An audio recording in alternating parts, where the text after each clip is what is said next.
Welcome back. You might remember that last Friday we took a look at some Trench Crusade lore, and I absolutely loved it. I thoroughly enjoyed that video. A little bit of a different format to what we normally do, but I thought we'd give it a try, and my reservations about the format were misplaced, it seems, because so many of you asked for more of it. Asked for another part, however many parts it takes to get through the lore sampler, I guess, is what we're going to do now. I'm fully aware that, second part of anything, multiple parts of anything, don't tend to do as well as the first, but I had such a fun time, and your reaction to it was so positive. Why not? Let's carry on. Let's keep exploring the lore sampler for Trench Crusade together, taking a look at all the horrible nightmares what are going on in that particular universe. But before we dive back in, this video is sponsored by Sirius Lights, and that right there, this glorious bendy creature, it's my Sirius Light. That was a weird way to describe that. It's the high definition table light, and it's frankly coming incredibly useful, not just from the moment I got it, but especially in the last couple of weeks, because some of you may know that I had a little bit of a challenge on my hands. I had a level 20 D&D one-shot to run, and a lot of models to paint in 4 days. That 4 days turned out to be about 12 hours spread over 2 days, and I don't think I would have managed that without my Sirius Light. For a start, it uses Sirius Light's daylight wavelength technology, which replicates natural light as closely as possible, which means I don't get eye strain when painting. That was a major issue for me for years, and I simply do not get that anymore using this light, which is fantastic. It's also dimmable. It has an adjustable beam, a swivel joint at the head, and a flexible neck. And if you follow the link in the description or the pinned comment down below and use my offer code KIRIOTH24, you will get £100 off a high definition light and free delivery. Thank you once again to Sirius Light for continuing to support the channel. Now let's get back to it. Right, let's get on with it, shall we? Glasses on so I can see what I'm doing, otherwise I won't be able to read a goddamn thing.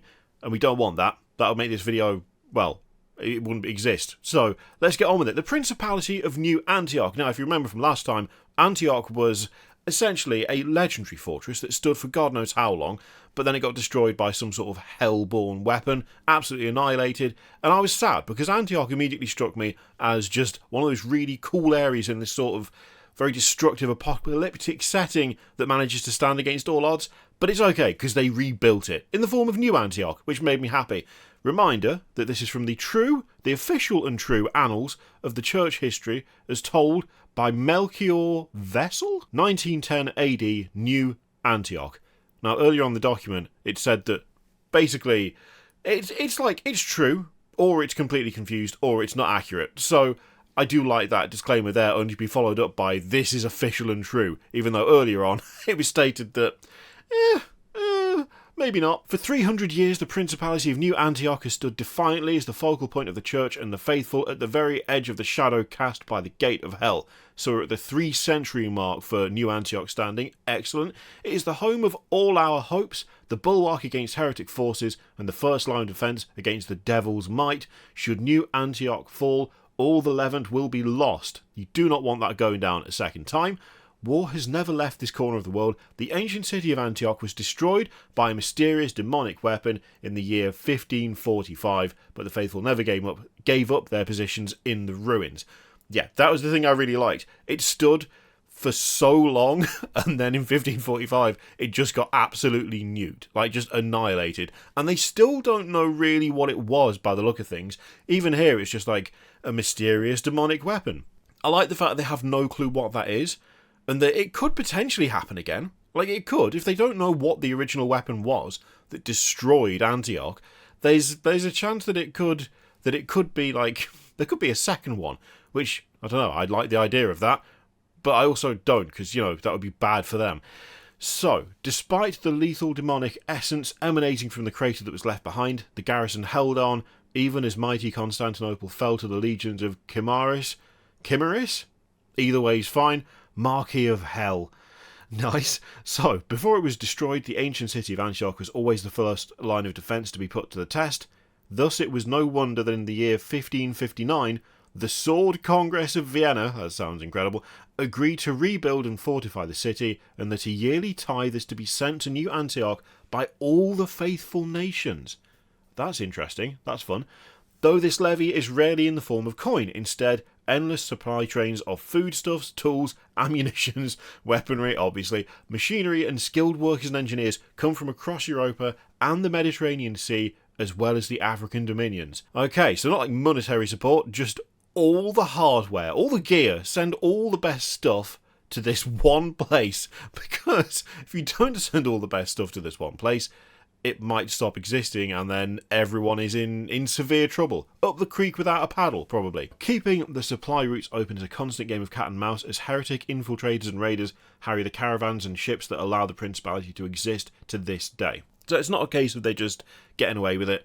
It is a severe problem that they're having to face constantly. That makes it like ups the stakes, doesn't it? Ups the stakes. Since those days, New Antioch has grown to be the most important fortress city in the world, the sword and the shield of Europa and Africa. All the princes of the church and heads of the various states and domains who oppose hell understand that it is better to fight their battles against the heretics away from their heartlands. Well, yes. Yeah, definitely. You do not want this particular war on your front doorstep. I mean, you don't really want any war on your front doorstep, but when there are, like, weird, horrific, mutated demon creatures with, like, dog heads, which I'm pretty sure that is a thing. I just can't remember what it's called off the top of my head. I've seen the artwork that Mike Francina did, and it was horrendous. You do not want that outside your capital anywhere, really. To this day, New Antioch has withstood 8 great sieges, and its famed walls with their 77 mighty towers have never been breached. This is partly due to the hundreds of Anchorites, metallic battle shrines with devoted entombed within them, that are embedded into the walls, keeping a vigilant watch day and night. So wait, the Anchorites, because I've seen a model of an Anchorite, basically like 40k dreadnoughts, but cemented into the wall to just keep permanent watch. I mean, when they say the devoted are entombed within them, entombed implies long term, right? That implies they're going to be in there kind of forever. You don't generally entomb something and then just take it out again. Well, I suppose technically is that true? I don't know. I suppose you could entomb someone and then what would it be? Disentomb them? That sounds very odd. I don't know if that's probably not a word, is it? I'm not going to look that up. That's definitely not a word. More than anything else, it is the volunteers who come to serve under the banner of Christ that ensure the continuous existence of the principality.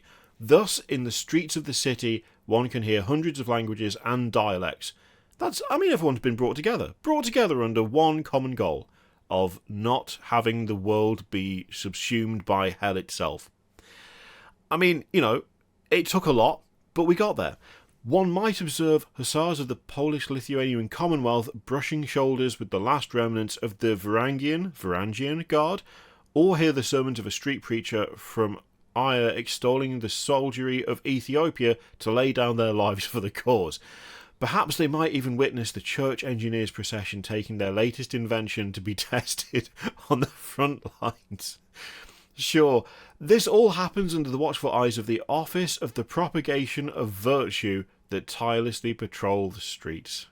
What an excellent and not at all alarming name. While they are quite happy to turn a blind eye to the revelries of soldiers, they ferociously persecute even the slightest deviation from church doctrine. Of course they do. The execution of heretics is a weekly spectacle that draws immense crowds. Now, obviously, it doesn't say this in the document. So far, at least. It might say it later. I'm going to go ahead and just make a random guess / wild assumption that a number of the heretics who are destroyed are not in fact heretics. I'm going to guess that perhaps there is some over-policing going on. Now, I might just be thinking that because, coming from a sort of 40k background, that's the general assumption. There have been inquisitors here and there in that universe that have been more than happy to torch an entire planet because one group got a little bit heretical. I'm just saying, kind of possible that not all of the heretics being executed publicly are in fact proper full-on heretics. Just throwing that out there. Factories spew black smoke as newly constructed tanks roll out of the workshops. Foundries burn white-hot day and night in order to keep the artillery battalions, the pride and joy of New Antioch, at full strength. In the techno-laboratories of the city... well, I don't know why, but techno-laboratories just seems like a redundant thing, but never mind. The church toils away in creating the superhuman communicants empowered by the cloned flesh and blood of the Redeemer. The cloned flesh and blood of the Redeemer. The Redeemer presumably being Jesus / God, same deal, same. Look, if you don't know the basics of Christianity going into this, which actually I would imagine most people do, right? I've never really thought about it. I grew up being taught that stuff in schools. I went to a Roman Catholic school, so like we had religious education, and the religious education was, here is Christianity, and there's some other ones as well, but we're not going to talk about that. So maybe I'm making assumptions there that are unfair, but I feel like 9 times out of 10, you probably know about the whole Holy Trinity thing. If not, then say. I want to know whether everyone just does know that inherently at this point, or whether that is something that is being phased out, because, I haven't been in school for a while, funnily enough. Thousands of workers give their lives in horrific accidents and overwork each year, and great statues celebrating their sacrifices stand around the city. Oh, lovely. Well, you might have been, I don't know, crushed by an artillery shell. You might have overworked yourself literally to death, but you do get a statue, so good job. Despite all these preparations, it is a grim reality that New Antioch could never withstand the full onslaught of the combined heretic forces. It is only thanks to the ferocious and bloody internal conflict among the devils that has allowed the principality to stand to this day. So yeah, it's the thing, isn't it? It's the trope. It's the, if only the enemy could organise themselves properly, we'd be, severely out of luck. That would be bad. Everything would go wrong. We'd lose. But they're too busy fighting each other. Yeah, I think, was that mentioned that might have been mentioned earlier before as well. Earlier in the primer, in the sampler. The archdevils and princes of hell bicker and plot against each other, and only rarely does one of them gain supremacy for long enough to mount a full-scale invasion. Even though the war has stretched for centuries with decades of nervous lull between great battles, the rulers of hell are immortal, and to them the war has barely even started. Nice. They are beings that have existed before there was time, and wish to savour the agony of the mortals who die in their millions. And thus the Great War rages on, sometimes with long years of silence, followed by sudden, ferocious assaults. Excellent. The line of the devils being, basically eternal and wishing to savour the agony of mortals really just immediately makes me think of that line in Calamity, which is still one of the just best lines said in any sort of D&D actual play ever, really. My greatest heartbreak is that when I have collected every last mortal soul and all of my siblings into my pit, that I will only have eternity to punish them. As the nominal supreme commander of all of the faithful armed forces, the Duke of New Antioch is a title of unrivaled prestige and honour. And pressure. Don't forget the pressure. Yeah, prestige and honour. Definitely up there, right? As titles go, I can see how that would be an important thing to be. But also, I bet you don't sleep. I'm going to go ahead and assume you don't sleep until you're dead, pretty much. Being in charge of all that. That would be bad.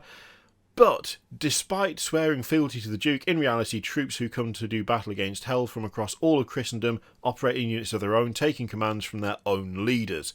So there's, fractured power structure within the forces of God as well. Okay.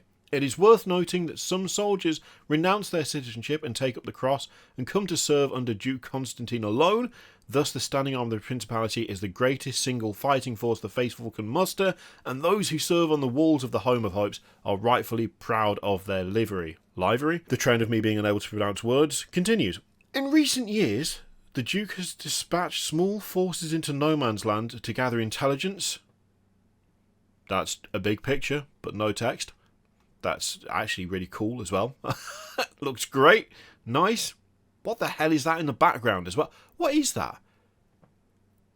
That's massive. I mean, it's definitely some sort of gigantic construct, isn't it? Anyway. Oh, what? That's confusing. In recent years, the Duke has dispatched small forces into no man's land to gather intelligence. Look for...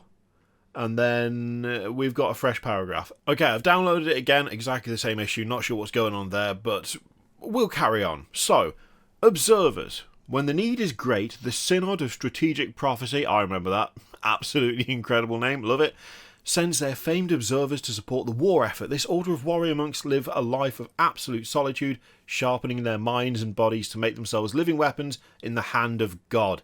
Once a soldier joins the order, they very rarely leave the Temple of the Word, the only exception being when they are summoned to the battlefield, a situation where their unique abilities can decisively shift the balance in favour of the faithful. Even the slightest disturbance to their prayers or training will mean that they will not be able to commune with the Lord of all creation. Thus, the days of the observers are spent in secluded, cloistered cells when not practicing their martial or mental disciplines. So what, you interrupt one of them and then you just can't do their job? For how long? How long does it take to get that back? Probably a while, right? Probably. Observers wear a specially crafted Oculus helmet, enabling them to attune to the voice of God. It's still so good. This remarkable connection grants them the capacity to simultaneously perceive the immediate past, present, and future to a degree. I mean, it sounds absolutely, mind unravelling, frankly. This allows them to perform martial feats unrivalled, but a living human is not meant to hear the holy words, so it comes at a cost. Since the voice of God never decays, they must concentrate with superhuman focus to extricate the righteous guidance amidst the narrative spanning from creation's inception to the present moment. I mean, I'm struggling to unravel that sentence, so they've got some worth to them. The resonance of the divine echo ringing ceaselessly in their ears renders sleep impossible. Therefore, they must resort to potent sedatives and mind-altering drugs for them to endure the heavy burden of their battlefield role for any length of time. The observers diligently practice the recitation of the words of God, granting them the power to issue commands to anyone they address, friend or foe. Wait. So they can just, if they're fighting someone, they can just tell them to go away or off themselves? Is that how that works? Does that work? If you're fighting a heretic, if an observer is fighting a heretic, and they just say, go jump in that trench face first, do they just do it? Or is it not quite as literal as that? Because, I guess, that would be quite good. That would be quite good. The special metal of their helmet allows them to replicate the holy word as closely as it is possible, compelling any creature in creation to obey them momentarily to a degree. Okay, interesting. Though they master many weapons, the trench polearm stands as the preferred choice for observers. This tool allows them to skillfully vault over barbed wire and drop into enemy trenches with devastating force. Not just force, devastating force. Guided by the omniscient words of the Almighty, they possess the ability to evade nearly any strike. With proper focus, they foresee impending attacks within the crystal of the Eye of God that is incorporated into their helmet. As such, enemies' efforts to take them down are often frustrated, since the observer simply moves the minimum required to avoid any harm, knowing precisely where the blow of the heretic was going to land. So basically the heretics are experiencing that thing where you're trying to have a fight in a dream, and you're doing dream punches, which are incredibly slow and worthless, and it doesn't matter how much effort or energy you put into it, it just doesn't do anything. It just doesn't happen. Nice. However, even the slightest slip in their concentration means that they might lose the voice of God that guides them, rendering them just as vulnerable to death as any other mortal soldier. Wow. So, basically, they are absolutely incredible fighters unless something distracts them for a fraction of a second, at which point they're just as dead as anyone else. I mean, the stakes are high. The stakes are high. I do like that. That's quite fun. So that's the Heraldry of the Synod, which depicts sword and crown, symbolising service to God through war, while the clouds and the stars represent Synod's mission to commune with the Lord directly. I like that extra bit of background. That looks absolutely solid. It looks great. I mean, look at that. It's really cool. Yeah, the helmet especially, kind of almost alien looking. Sort of segmented armor is kind of cool as well. Yeah, I like that.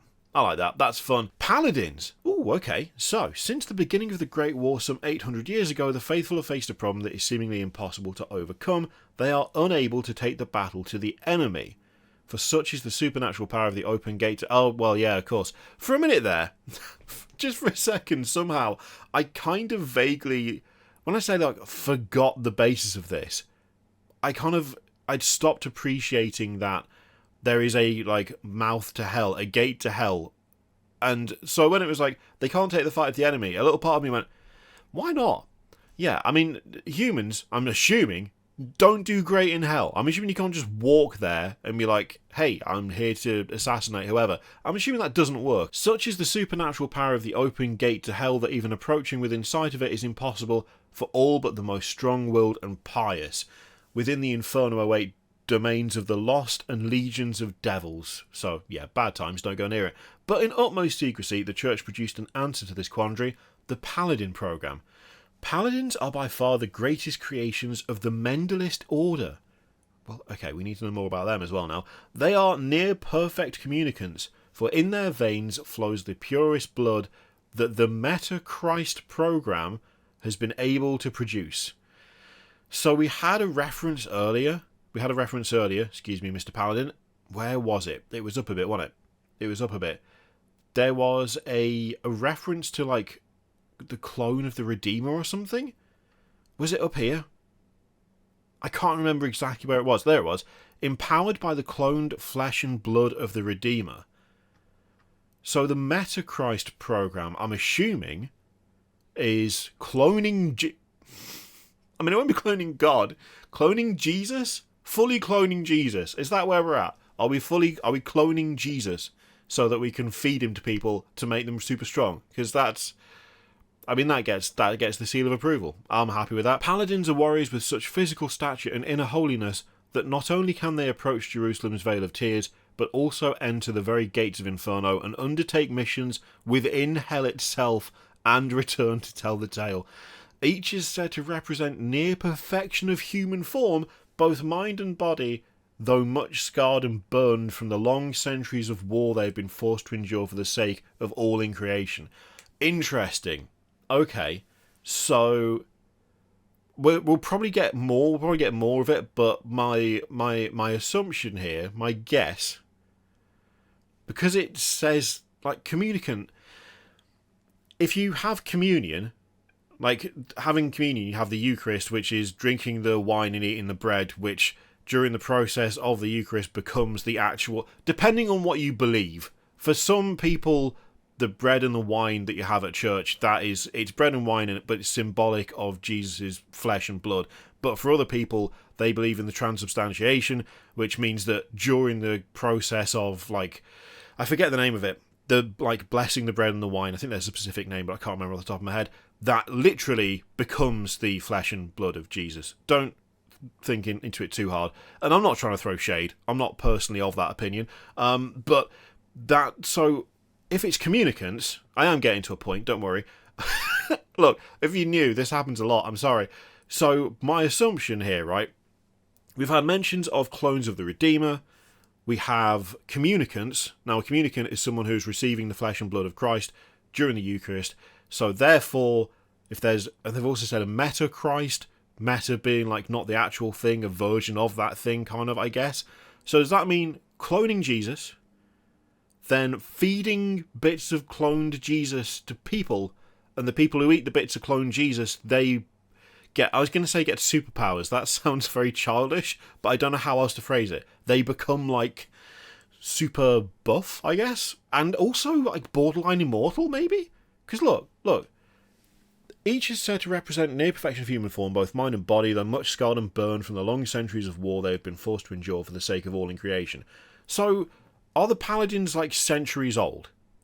Because that's really hardcore. That's really cool. So they kind of get, like, an ageless sort of aspect to themselves in eating cloned Jesus flesh. Which, given the setting, if that is true, if that's the case, I'm guessing it's not a case of, here is the bread and the wine, we're going to bless it, and that'll have the desired effect. I'm assuming it's more literal than that.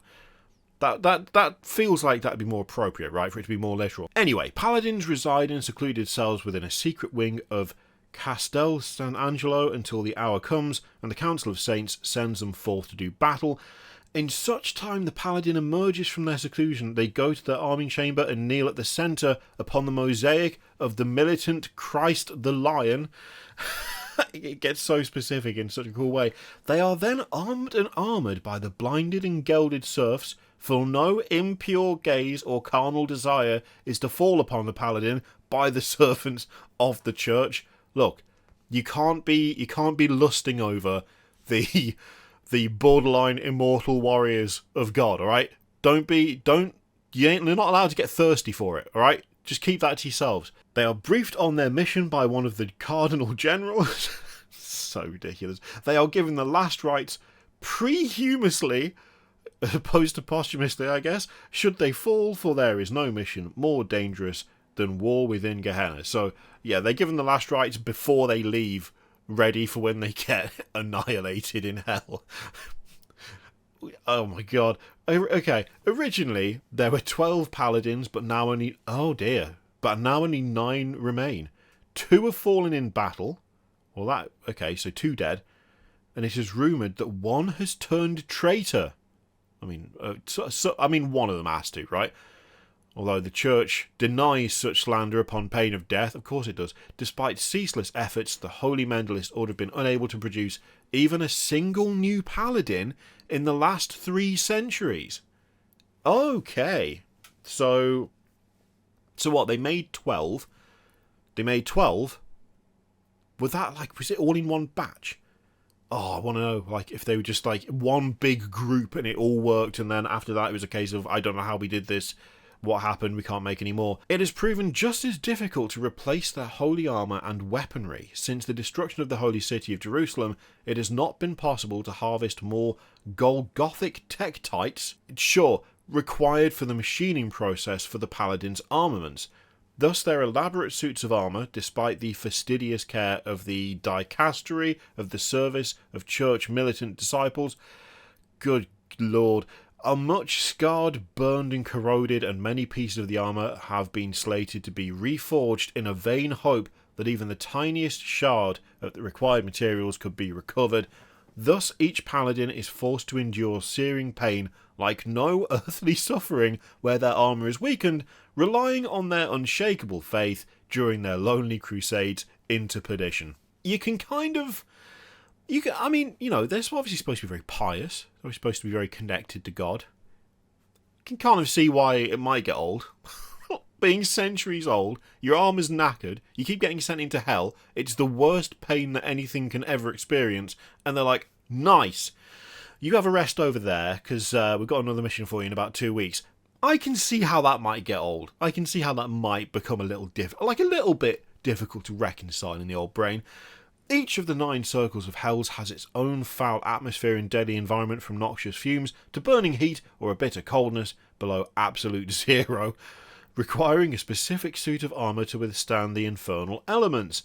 Thus, when a paladin enters the gates of hell, they know they must succeed alone or die trying. No help will be forthcoming, not even from one within their own order. Wow, that sucks. That hardcore sucks. Even by the standards of this setting, like, that sucks. And I don't mean the writing of it, I mean for the paladins themselves. That's hot garbage for them. Paladins are used only under the orders of the Council of Saints, and even then, extremely sparingly. Each mission they undertake must bring great and tangible benefits for the Church and the overall war effort, and its long-term benefit must be determined by the Synod of Strategic Prophecy. Paladins are tasked with missions such as exterminating key nobles of hell, destroying laboratories, creating some new devastating variant of the Black Grail, or interrogating devils with holy fire and the blood of the Lamb until they give up their infernal plans. Nice. Oh, okay, pictured here is Gerin, Paladin of the 3rd Circle of Hell. He stands some 17 feet tall when arrayed for Jesus. Oh, that's solid. Oh, yeah, there we go. Oh, look at it go. Quality. 17 feet tall, though. 17 feet. Oh my god. I really had him down as just like human sized. just like not a regular human lad or lass, but I didn't think they were quite that level of, monster, basically. It's pretty damn big. Okay. Trench Pilgrims. How far in are we? Oh, half an hour. Half an hour gone in a flash. Okay, we're going to call it there. We will start next episode with the Trench Pilgrims. Time flies by recording this. I feel like I started like 5 minutes ago. It does not feel like it's taken any time whatsoever to record for half an hour, which is kind of on the longer side for my videos these days. So, yeah, we're going to call it there. I'm really enjoying this. Absolutely loving it. It's just really fun learning about something new, something...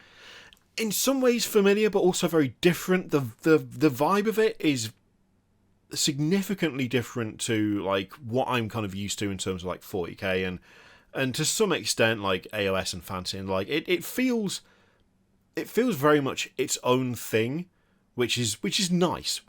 I'm liking this a lot. Thank you very much to Serious Lights for sponsoring this video. Do go and check them out using the link in the description and the pinned comment down below. Remember, there's a discount code Curios24, £100 off and free UK delivery. Nothing to be sniffed at. You should go and check them out. I hope you enjoyed that again, and we will most likely do this again next week, because, like I say, this is loads of fun. This is cool. Thank you very much for watching. Let me know what you think in the comments down below, and I will see you for the next one.